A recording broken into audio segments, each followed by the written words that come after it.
Bueno, buenas tardes a todos. Hoy tenemos un programa grabado por un tema de diferencia horaria. Espero que nos estén mirando de muchos lados. Hoy vamos a estar con Andrés Razumovsky, propietario de Alpamanta, proyecto que tiene ya unos cuantos años en Argentina y que fue uno de los que empezó a marcar un rumbo para muchos de los productores que hoy están siguiendo un camino alternativo, por decirlo de alguna manera. Ya contaremos un poco en detalle durante toda la entrevista y nos contará Andrés de qué es lo que están haciendo. Así que vamos a pasar directamente a las preguntas y a lo que nos compete. No sé si Andrés querés decirnos algo antes de que arranquemos, pero la verdad que la primera pregunta también habla un poco de qué es Alpamanta, contanos del proyecto y cómo esa filosofía que tienen ustedes, que tiene mucho que ver con lo que es Slow, cómo se entremezcla a la hora de pensar el proyecto, que si bien tiene unos cuantos años, es bastante joven. Pero fue uno de los primeros también de pensar un proyecto de este estilo desde la concepción. Bueno, muy buenas tardes a todos. Es un gusto y un placer poder formar parte de esta charla hoy. Así que gracias, Matías, por la invitación. Bueno, era un poco, básicamente, para contestar tu pregunta. Alpamanta es un proyecto que nace en el 2005. Yo tenía la idea en ese momento meterme en el mundo vitivinícola en Argentina. Mi mujer es de Buenos Aires y bueno, la idea era encontrar una tierra en Mendoza para, digamos, empezar a cultivar unas vides de la forma más natural, más consciente del medio ambiente posible.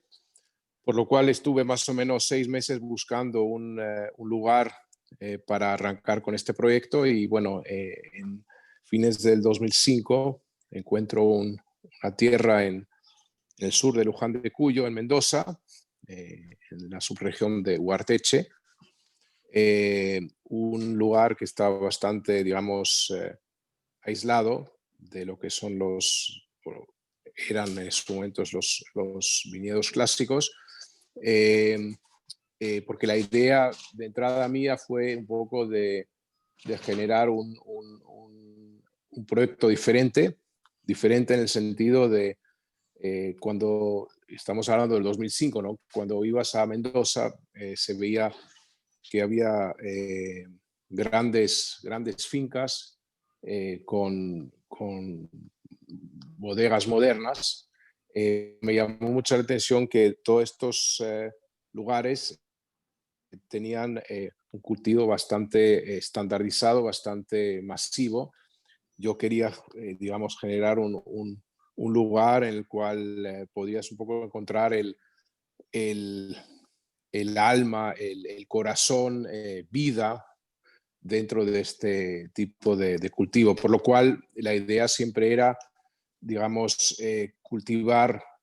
En ese momento esa tierra no era inculta, no había nada, así que cuando yo arranqué con este proyecto en el 2006, tuve como filosofía y visión más o menos hacer todo de la forma más ecológica, más natural posible, por lo cual una vez que conseguimos sacar agua del pozo, cultivamos en estas 30 hectáreas vides sin ningún tipo de químicos, ni herbicidas, ni pesticidas, con la idea de generar algo muy ecológico, ¿no? Entonces, desde entrada, el lema fue siempre, bueno, no solo ir al orgánico, sino también un poco empezar a pensar sobre el futuro y en este caso a largo plazo generar un ambiente sano, un suelo fértil y una uva con una gran complejidad. Por lo cual nosotros arrancamos ya en 2006-2007 con todo este proyecto biodinámico que nos hizo en ese momento como los primeros que en la primera zona en Mendoza empezaron con este concepto. Bien, bien.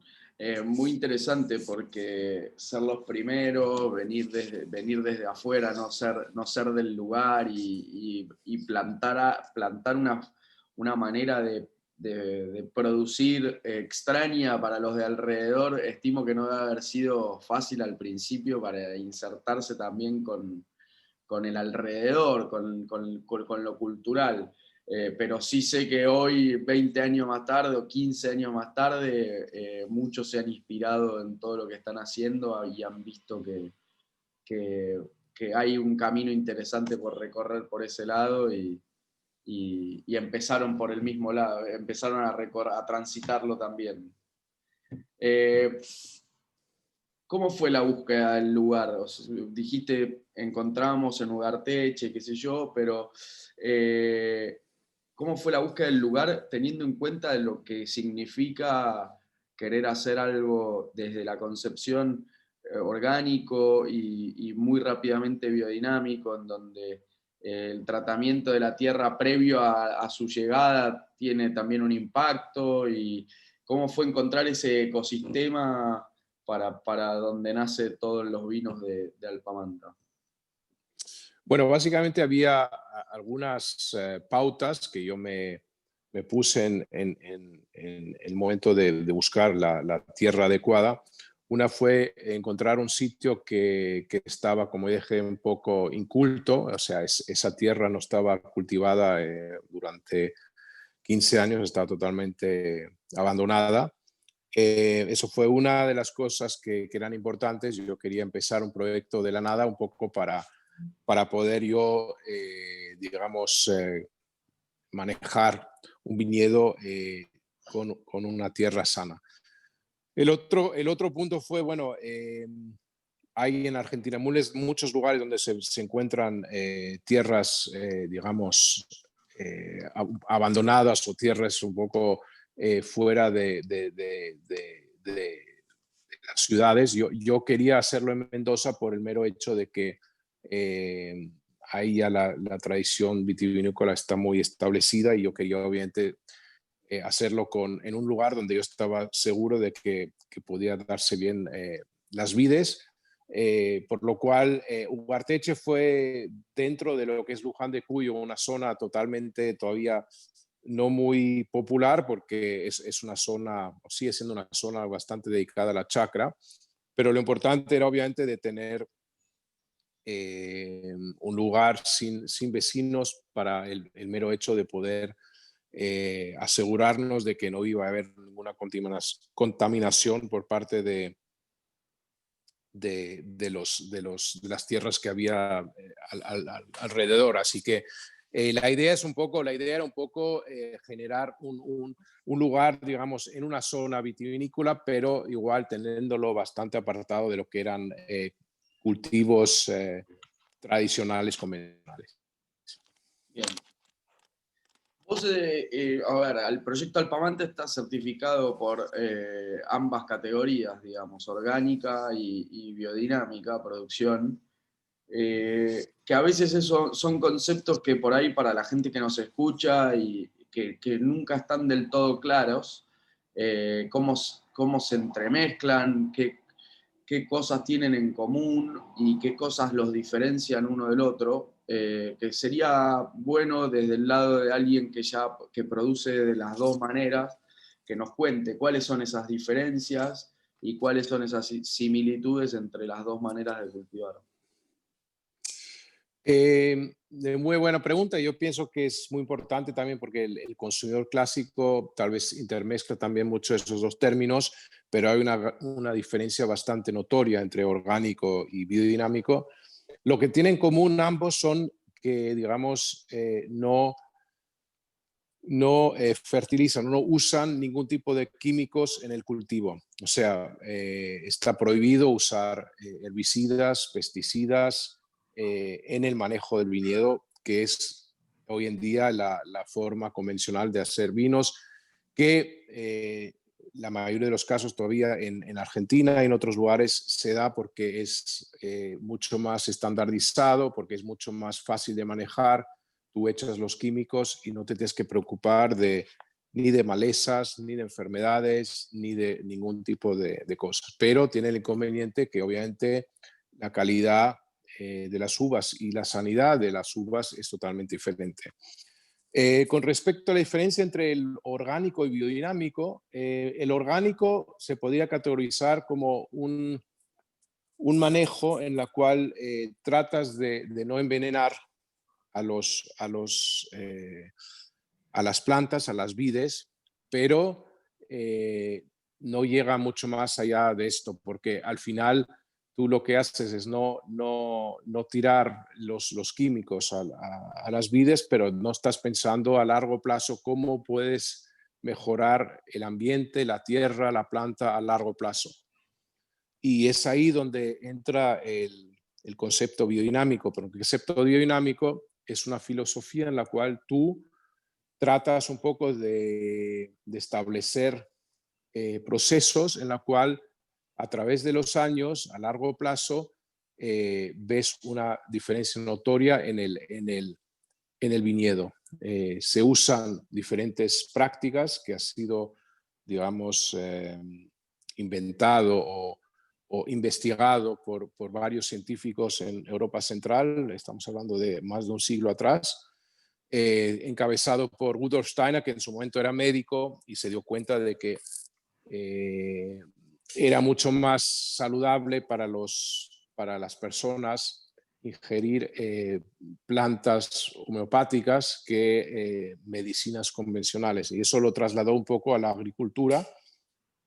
Hizo varios ensayos para ver cómo podrían generarse diferentes preparados para poder, digamos, mejorar la sanidad y mejorar el suelo del cultivo. Entonces,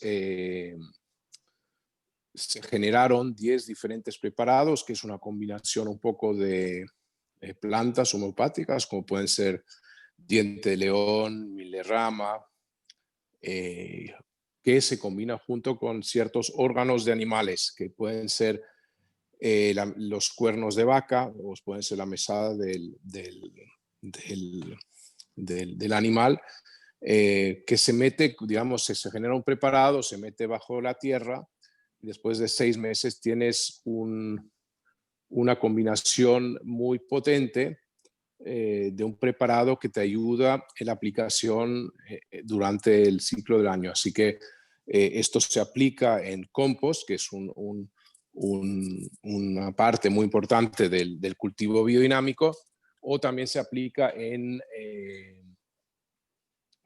combinación con agua para, digamos, fertilizar de forma natural las hojas, las raíces y las plantas del viñedo. Así que aquí yo te puedo decir de mi experiencia, un viñedo manejado biodinámicamente, pues tú ves totalmente otro tipo de vida, otro tipo de expresión en la planta y en los alrededores.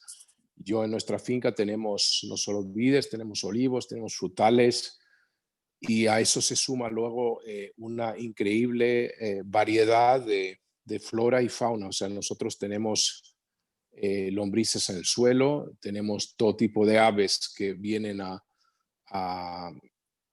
se instalan básicamente en el viñedo, y después tienes, por ejemplo, luciérnagas, algo que no se ve, ya no es muy común cuando vas a las fincas de cultivo. Y tienes también todo tipo de flora que uno se puede imaginar, de todo tipo de cosas, no solo cardos, pero diferentes cosas, diferentes plantas de la zona, y uno realmente respira totalmente otro aire. Es como un microclima, un microambiente que se va generando a través de los años.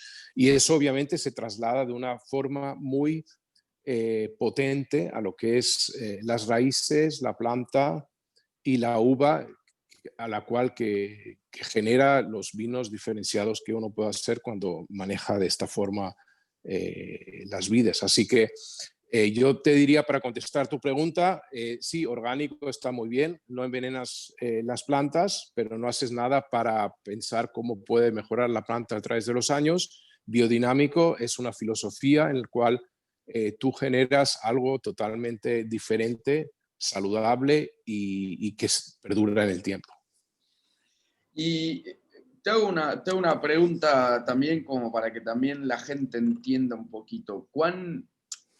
Porque la biodinámica muchas veces querer hacerlo al extremo es difícil más allá de querer hacerlo, de tener la intención, es muy difícil de aplicar teniendo en cuenta de que justamente lo que decís vos se encarga de generar un ecosistema propio dentro de una finca que sea saludable, que sea poco permeable a las enfermedades que vienen de afuera del ecosistema. Eh, y muchas veces lo que avala o lo que implica es esto que decís vos, de tener animales en la finca, de crear tu propio compost que venga proveniente del excremento de los propios animales que comen tu mismo pasto. Entonces, muchas veces te encuentras con gente haciendo biodinamia, pero que trae el compost de a 500 kilómetros, que le compra un proveedor, que no tiene los animales. ¿Por qué? Porque no es tan viable o no es tan fácil en realidad hacerlo realmente como los libros dicen. ¿Cómo es acá en la Argentina que muchas veces somos un país que cuestan este tipo de procesos? Bueno, yo creo que obviamente estás en Mendoza, es un clima desértico, seco, con poca precipitación, que tiene por ventaja, de un lado, que no tienes las enfermedades que uno tiene en viñedos como pueden ser en el hemisferio norte, donde hay mucho más precipitaciones, entonces no hay tantas enfermedades potenciales, sí las puede haber, pero bueno, uno no tiene ese miedo, no debería tener ese miedo de que entre oidium y meldau y otro tipo de enfermedades que obviamente perjudican el proceso productivo. Eh, por el tema de los preparados y los animales, yo creo que sí, si bien Demeter durante muchos años no ha exigido la presencia de Demeter, que es la certificadora biodinámica, que no, digamos, ha obligado a tener animales en la finca. Yo soy partidario de sí, es importante tener los animales en la finca porque ellos forman parte de ese ecosistema y ese manejo del cultivo. O sea, todos los animales que nosotros tenemos, que son, por ejemplo, gansos, gallinas, ovejas, vacas, ellos no solo el excremento que dan, pero también trabajan activamente digamos, en formar parte de este proceso que es comer las hormigas, insectos, comer las hierbas que pueden ser hierbas malas que pueden competir con lo que es las vides, por lo cual yo pienso que sí es muy importante tener este proceso o este aporte por parte de los animales. Y con respecto a los preparados o al compost de fuera, sí, yo creo que nosotros podemos y lo hemos logrado, igual como es logrado dentro de estos preparados de Rudolf Steiner, hay plantas que se dan de una manera más complicada en un paisaje desértico, pueden ser las ortigas o el milerrama, pero también pueden ser, obviamente, tener vacas, o sea, sí es todo un reto, yo creo que autoabastecerse con sus propios órganos, con sus propios, digamos, plantas, porque es muy diverso esto de los preparados. Se necesitan, por ejemplo, una vejiga de ciervo, se necesitan cuernos de vaca, todas cosas que obviamente no son tan sencillas de conseguir, pero dentro de un proyecto biodinámico, uno quiere al final autoabastecerse. Eso es un poco el lema de todo. El compost se genera a través de los sarmientos, de los orujos y de todos los componentes que hay en la finca. Debe ser autorreciclable y eso es el objetivo, Bien. finalmente. Bien. Espectacular, creo que ha sido más que claro porque es muy interesante no solo escuchar a alguien que lleva transita los dos caminos que en algún momento se unen. Creo que el de la biodinámica, como dijiste vos, es más largo, entonces al mirar más a largo plazo es más complejo también y por ende más complejo de entender, pero fue una cantidad de información interesante para que la gente que nos escucha lo procese y vaya formando su propio concepto. Cuando hacemos referencia en general a este tipo de vinos, a una, no sé, una manera de producir biodinámica, en general solemos hablar 90 o 100% de todo lo que se hace en las fincas, en lo que es la viticultura, en lo que es el trabajo, eh, inclusive previo al momento donde madura y se cosecha. Pero contanos un poco también qué implica todo esto en bodega, que es importante también.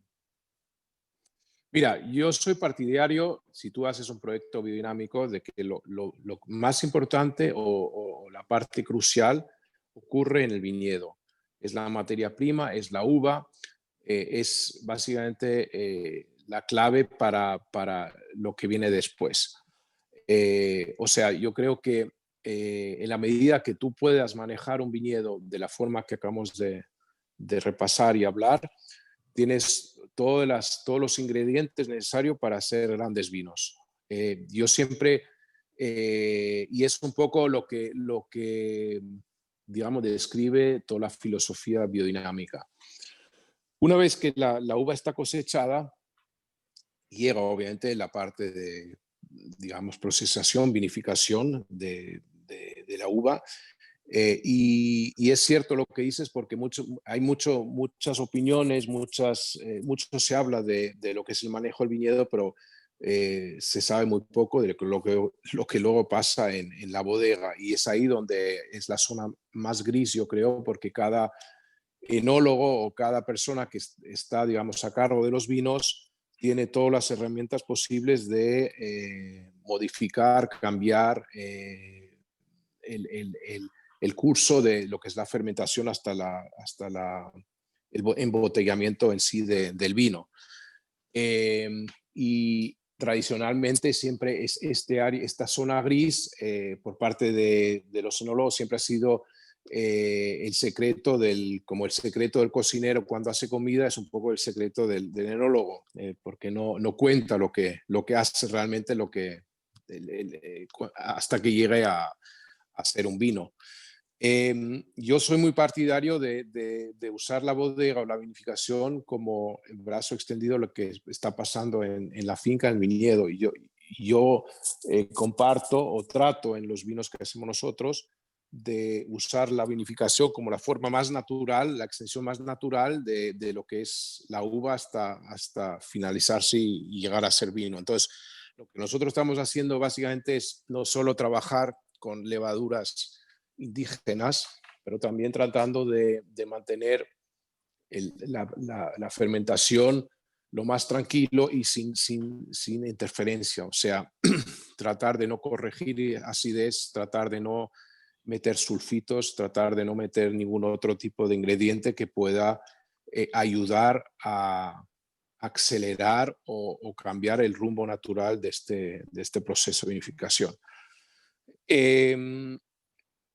Tú sabes muy bien que hace 10 años atrás o 15 años atrás todos hablaban de las tecnologías modernas de vinificación que podían hacer milagros para generar diferentes vinos, pero en este concepto que estamos representando nosotros, que es la parte no intervencionista, la clave es justamente no usar todas estas cosas y tratar de dejarlo hablar por sí mismo. Y hablar por sí mismo significa, pues sí, usar recipientes clásicos que puedan ser, no sé, recipientes de cemento, ánforas, todas estas cosas que mantienen a través del tiempo lo más natural posible este vino y que también los ayudan a terminar este proceso de vinificación o fermentación en este caso.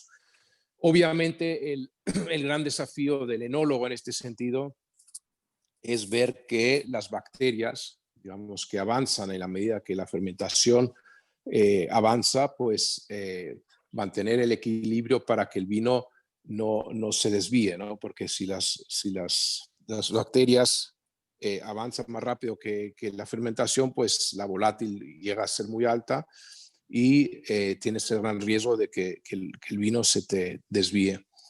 Pero bueno, yo creo que si la uva es sana y el manejo en sí, y hay años que eso es más complicado que otros años, pero yo soy más partidario de decir que los vinos son más interesantes en la medida que no trates de frenar este proceso. O sea, yo creo que obviamente tratar no de llegar a una volátil totalmente alta porque eso te va a estropear el vino, pero yo creo que hay que ir por una senda muy cuidadosa para llegar a manejar esta situación. Y yo creo que se puede, y estamos nosotros también dentro de este proceso cada vez más en Argentina compartiendo experiencias con otros productores para ver un poco, tener referencias también locales de cómo se pueden manejar estas situaciones. Pero a lo que voy es, para mí, yo soy totalmente partidario de dejar hablar el vino, la uva y no hacer ningún tipo de interferencia dentro de lo que es el proceso de producción. Bien. Muy interesante porque, como decía, ¿no? En líneas generales no hablamos tanto de lo que pasa dentro de la bodega cuando empezamos a hablar de esta filosofía de producción, y creo que está bueno aclarar cómo se trabaja adentro para cuidar lo que viene desde la viña.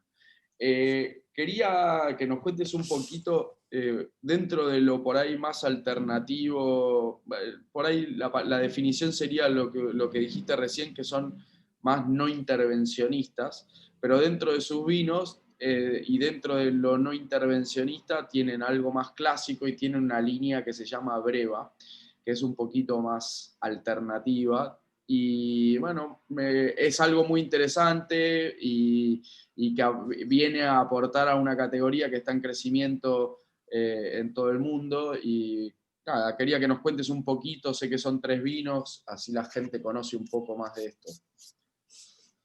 Bueno, en general ahora son 4 vinos porque lanzamos un Petnat también, así que...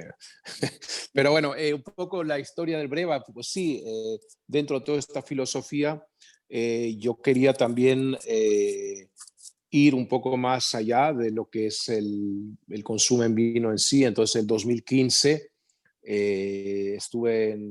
fue en una degustación en nuestra finca con unos sommeliers que venían de Copenhague, de Dinamarca, con mi importador, y estuvimos haciendo una cata y ahí surgió la idea un poco de por qué no tratar de llevar unas muestras que probamos, que fueron del año, que saqué un poco del tanque. Fue interesante ver que el vino que más les gustó, y no solo por la expresión en sí, pero por el color y por toda la presentación, fueron estas muestras de tanque que estaban en ese momento pues jóvenes y turbios. Y ahí se empezó a discutir un poco por qué no tratábamos un poco de llevarlo como estaba así como estaba en botella. Por lo cual hicimos un ensayo en 2015. Hicimos 200 botellas del Sauvignon Blanc y después hicimos también 600 botellas de un rosado de la uva Syrah.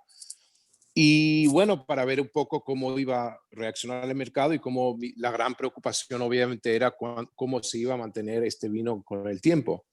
Y bueno, la sorpresa fue un poco de que los vinos se expresaban mucho más vibrantes, con mucho más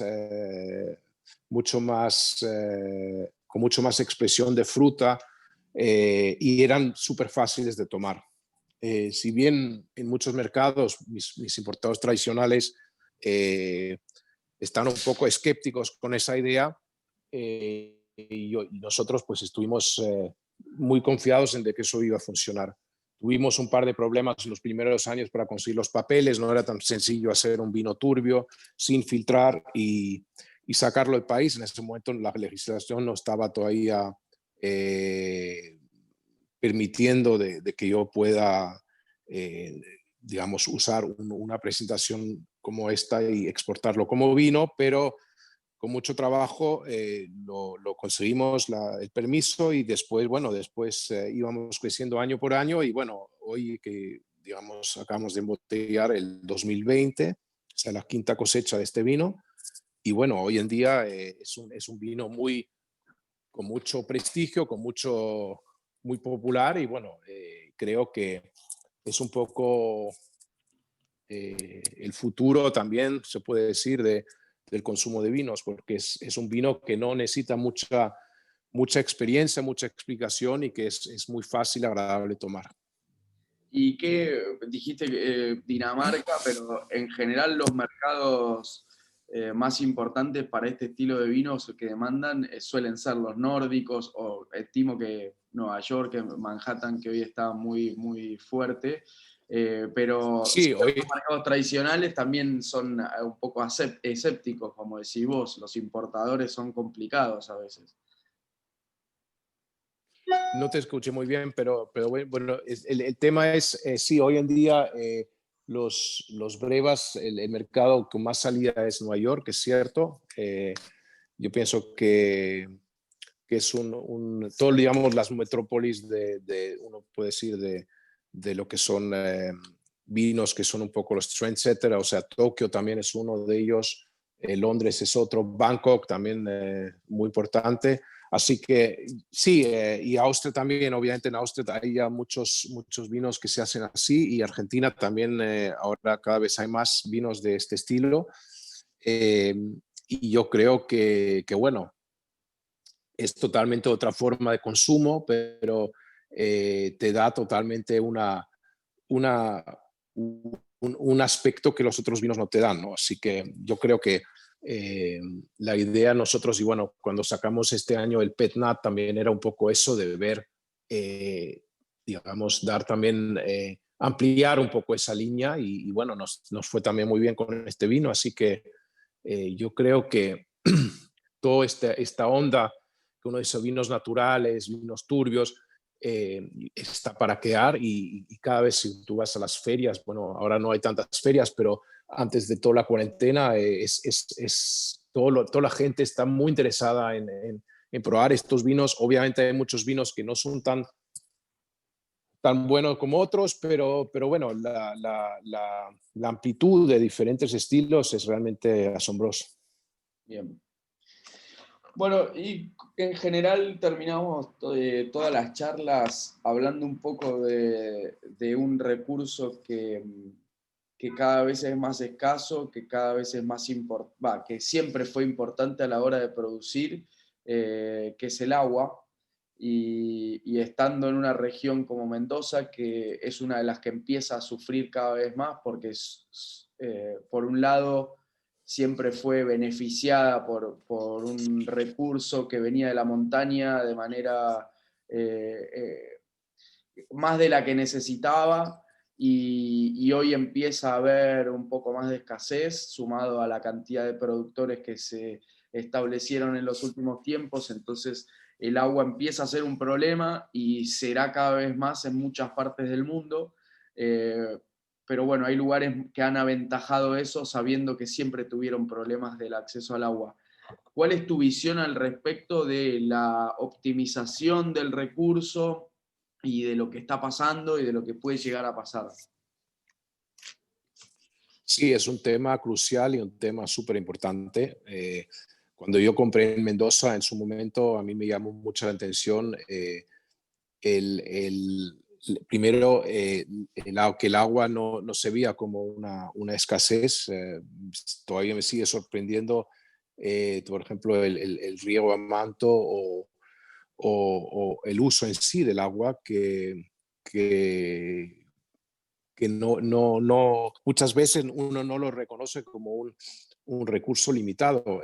Yo básicamente desde que yo compré la finca, la cual trato todo el tiempo un poco de recalcar con los operarios, con mis empleados, de que realmente se preocupen por ese tema. Yo cuando estoy en la finca siempre hago mis recorridos la mañana y reviso siempre si hay una pérdida de agua y todo, pero yo creo que y que sí un hecho que digamos las napas cada vez están más vacías y que la nieve que hay, digamos, que viene de la cordillera, cada vez es menos. Así que yo pienso que es súper importante de que cambiemos un poco el chip y de decir, bueno, no solo cuidar el medio ambiente significa no contaminar, pero también,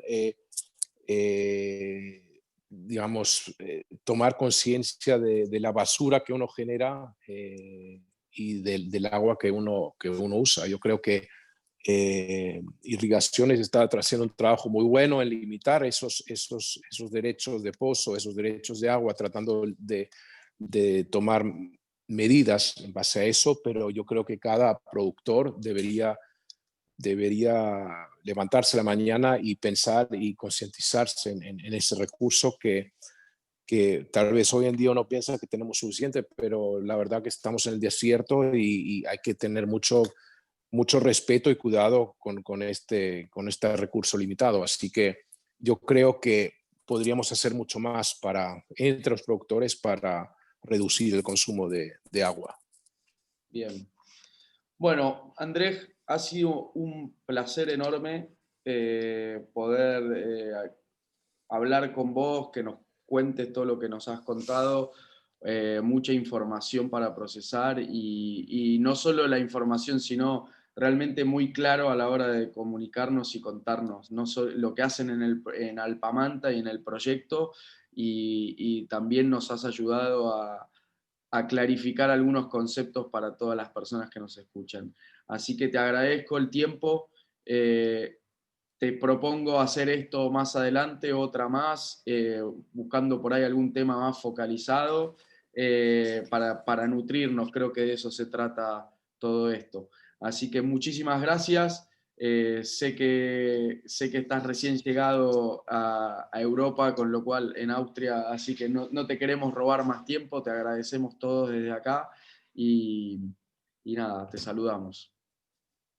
Matías, muchas gracias también a ustedes por esta oportunidad. También quiero transmitir mi entusiasmo por la movida que están haciendo ustedes. Para mí Slow siempre ha sido un concepto muy bueno, porque al fin y al cabo los seres humanos tenemos que ser más conscientes de lo que consumimos y yo apoyo 100% lo que hacen y espero que tengan muchos éxitos y también sigan con esta excelente iniciativa para fomentarlo más en la Argentina. Así estamos. Muchísimas gracias, Andrés. Bueno, que te vaya bien. Saludos a todos. Saludos. Hasta luego. Hasta luego.